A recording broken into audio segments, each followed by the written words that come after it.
कहते हैं एक सोच, दिशा और दशा दोनों बदल सकती है। टाटा एस जब 2005 में आई तो उसने अब तक 25 लाख से ज्यादा जिंदगियां बदल दी। उसी सेगमेंट से बढ़कर एक नया सेगमेंट क्रिएट करा है टाटा मोटर्स ने, जो फिलहाल इस इंडस्ट्री में किसी ने नहीं करा, और उसका जीता जागता उदाहरण ये गाड़ी है। ये है टाटा एस प्रो। इस पर ज्यादा बात करने के लिए हमारे साथ मौजूद हैं अनिरुद्ध कुलकर्णी सर। ये वाइस प्रेसिडेंट और हेड ऑफ इंजीनियरिंग है commercial vehicles Tata Motors.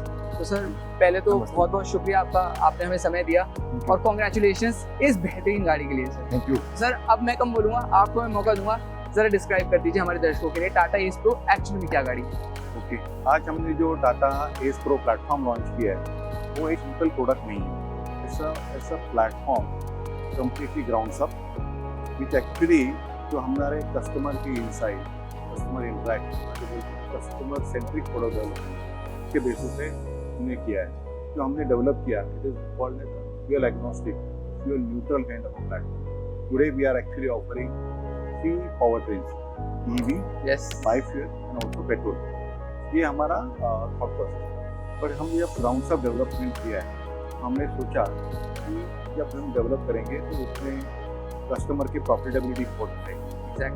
Customer के लिए टोटल कॉस्ट ऑफ ओनरशिप क्या रहेगा उस पर सोचना है। हमने सोचा कि अगर कस्टमर को कंफर्ट एंड कन्वीनियंस है तो क्या देना चाहिए।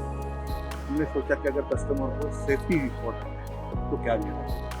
तो बोला कि अगर उसको ज़्यादा ट्रिप्स करने हैं, उसको आरामदायक राइड कैसे होगी, ये सभी चीज़ों पर हमने, और फिर ये एस प्रो में जन्म लिया। तो Ace Pro is actually heart breaking product which is actually a grounds of platform. वो ग्राउंड्स ऑफ प्लेटफॉर्म पे कस्टमर को highest earning potential develop, correct, हमने कस्टमर को आज lowest total cost of ownership offer किया। हमने मैक्सिमम ईवी रेंज दिया है, हमने मैक्सिमम फ्यूल एफिशिएंसी रेंज दिया है, सीएनजी प्लस पेट्रोल टुगेदर, और हमने फिर सेफ्टी इंपॉर्टेंट किया।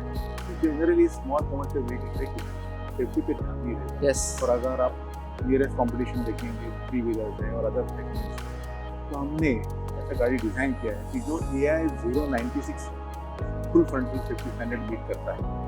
उसके साथ पावरफुल ब्रेक्स दिया है, वेरी गुड सस्पेंशन राइड बल भी दिया है। In addition to that we also ensure that the calibration level, whether it is a bike और EV, is the next level, that you get a maximum fuel efficiency.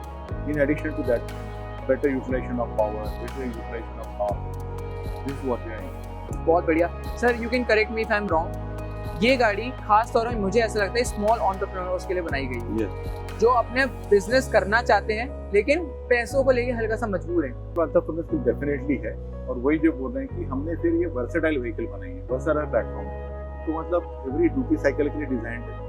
There are many applications जिसके लिए करते हैं, e-commerce है, milk carrier है, market road operation है, तो ऐसा रिस्ट्रिक्टेड नहीं है। तो any entrepreneur who wants to enter into this various field, उसके लिए गाड़ी डिजाइन की हुई है। तो उसकी सेफ्टी इंश्योर की है, उसकी ड्राइविलिटी इंश्योर की है, उसकी तो कॉस्ट ऑफ ओनरशिप की है, उसको 100% अर्निंग पोटेंशियल ऑफर किया। सर इसका जो लुक है, मुझे इसका लुक बहुत अच्छा लगा। मैंने ऑटो एक्सपो में भी देखा था इसका लुक, तो मेरे को बहुत पसंद आ गई, भाग गई थी ये गाड़ी। इस लुक के पीछे कोई कारण, कहीं से प्रेरणा आपने ली हो, कोई स्पेसिफिक रीजन ये लुक रखने के लिए? नहीं, ये तो लुक के पे प्रेरणा तो डेफिनेटली रहती है। जब हम कस्टमर के साथ इंटरेक्शन करते हैं, उनको कैसा लगता है कि whether they want aggressive look, they want something different, और they should remain always connected. They always feel कि ये इज द बेटर ऑलवेज, कि हमारे पहले लुक से ये बेटर होना चाहिए, मेरी गाड़ी भी सबसे बेटर होनी चाहिए। तो उसके हिसाब से हमने बनाई हुई गाड़ी है। If you see this trust bar, you have a very powerful headlamp, then you see a very modern look which is coming up. Even if you sit inside the vehicle, very clean engineering design, very good ergonomically placed seats, steering wheel, pedals and everything, जो customer को आरामदायक drive देती है, और उसको वो commanding position पे drive करेंगे। You will be able to see the road, everything around that.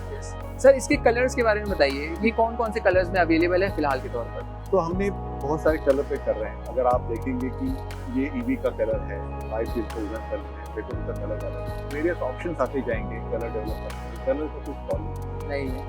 आपकी स्पेशली कौन सी फेवरेट है, EV, बायोफ्यूल या पेट्रोल?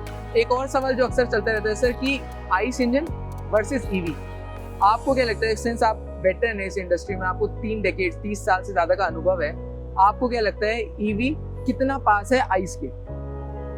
अगर आप देखेंगे कि कौन सी गाड़ी पसंद है, तो मेरे लिए सभी गाड़ी पसंद है और कस्टमर को भी सभी गाड़ी पसंद है, बिकॉज हर व्हीकल वेरिएंट का उसका खुद का पर्पज रहता है और वो एवरी ड्यूटी साइकिल के लिए डिजाइन रहता है। तो उनको ईवी भी आज पसंद आएगी जिनका कुछ ईवी ओरिएंटेड ड्यूटी साइकिल है।